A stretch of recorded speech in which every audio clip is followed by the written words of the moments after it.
Tubeless tyres are great! Until they aren't. Oh, shit. So I've stopped using tubeless tyres on some of my bikes for several very good reasons. And the more I think about it, there are some very good reasons why you shouldn't be using tubeless either. So I'm going to explain all of that. Let's go. So I need to stress that I am still using tubeless on some of my wheels, and for some very good reasons. In certain situations, it can be very advantageous. I will explain why, but first, I'm going to tell you why I'm not using it. The first reason is technological advancements. This is a Pirelli P0 RS tyre, a tyre that's been used by the likes of Mads Pedersen and Mathieu van der Poel to win loads of races this year. It's tubeless, 28mm, and weighs 290 grams. This is also a P0 RS tyre in 28mm. However, this one is not tubeless. It's a tube type specific tyre, meaning that you have to run it with an inner tube. You can also run inner tubes inside tubeless tyres, and you might have to if the sealant fails and you need to get home. However, not being tubeless specific means that this one weighs just 230 grams, making it 60 grams lighter per tyre. So there is a significant weight saving, and that primarily comes from the construction of the two tyres being subtly different. You can actually see it if I show you them up side by side here. The tubeless specific tyre has a much thicker bead on the edge of the tyre, and that's required because a tubeless tyre, not having an inner tube in it, has to create an airtight seal between the tyre edge and the wheel. And it requires more reinforcement in this area so that it's stronger and can create that seal. But that's not all. The inner tubes have advanced too. So these are the latest TPU inner tube from Pirelli, and TPU stands for thermoplastic polyurethane. Now, compared to a butyl tube, they're way, way, way lighter. They're also considerably lighter than a latex tube, and being the latest TPU tube, they're lighter than the sort of OG TPU tubes as well. These have 60mm valves, pretty long, and they weigh just 38 grams each.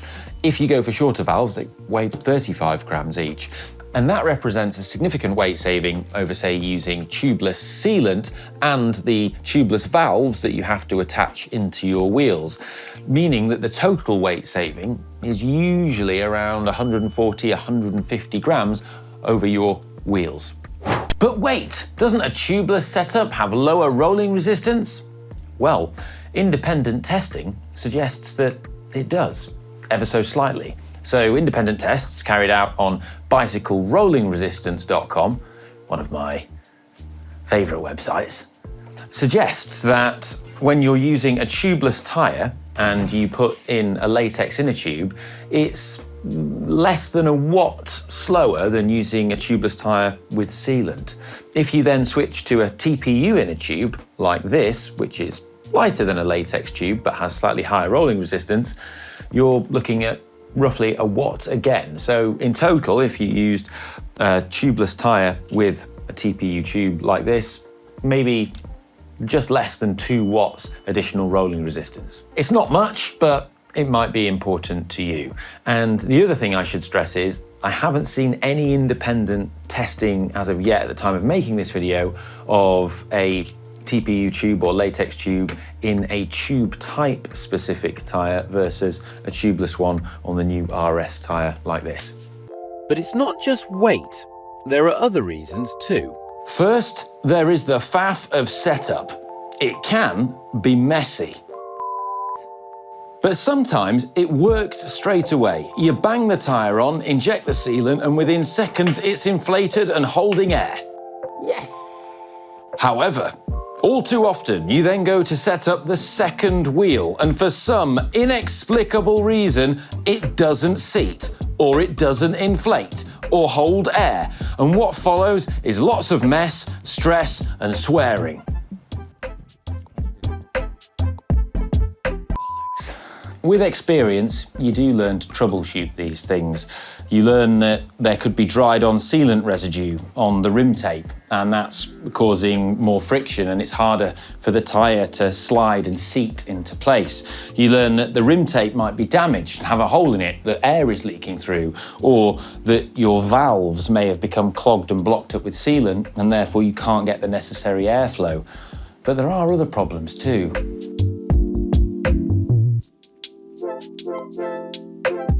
Tubeless seals punctures, but it doesn't seal all punctures. And if you do get a puncture on a tubeless tyre that doesn't seal, you have to take it off and bang an inner tube in, which is fine if you're the Phantom and you have the power of 10 tigers, or if you're Cy Richardson, a man who claims that he can remove and install any tyre in the world without tyre levers. However, most of us struggle, especially with tubeless tyres, because of that reinforced bead that I mentioned earlier. It makes it much harder, it's much stiffer to get it on and off. There she goes. By comparison, a tube-type tyre, a conventional clincher, is much easier.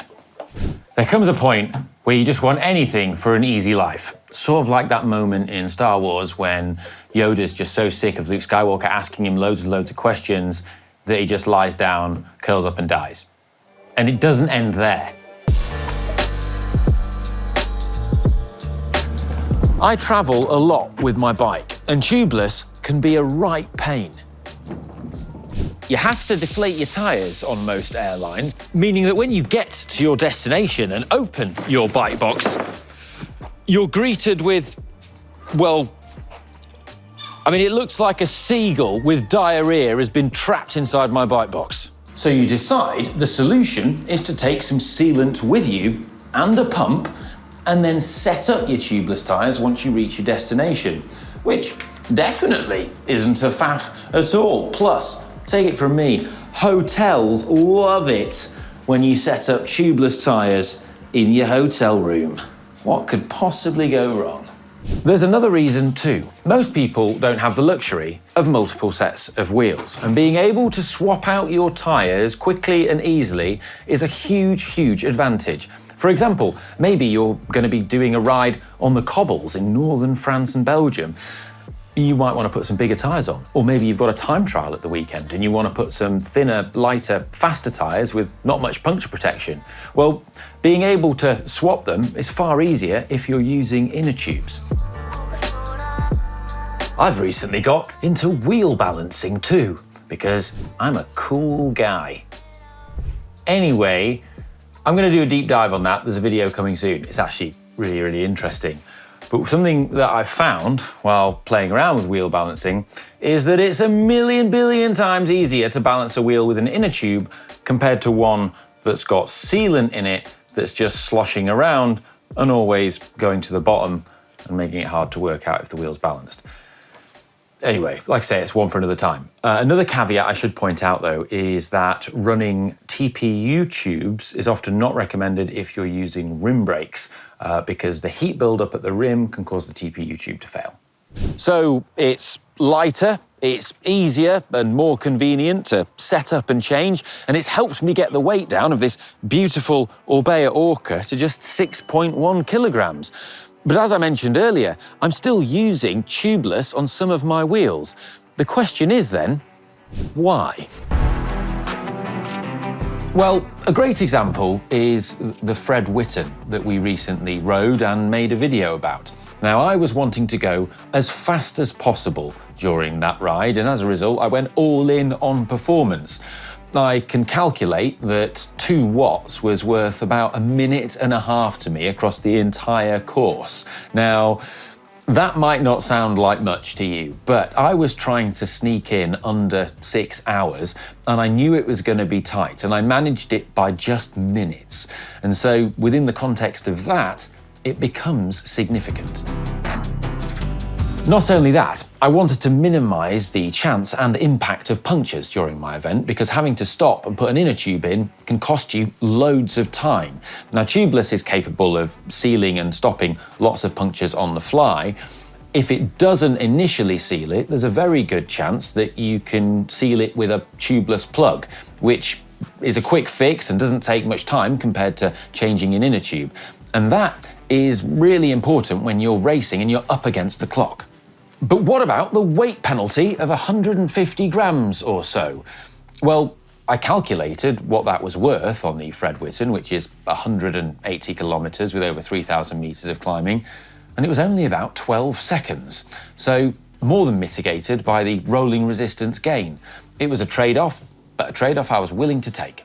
But that is the point. Whether you use tubeless or inner tubes is up to you. And it's always going to be a trade-off with relative advantages and disadvantages to both systems. But hopefully, through me explaining it, you can decide which better suits your needs and the riding that you do. Because in a world where algorithms seem determined to polarizers and dividers, I, for one, am glad that both systems exist. So let us know your thoughts in the comments section. I love reading them. I'm going to go now. Love you. Bye.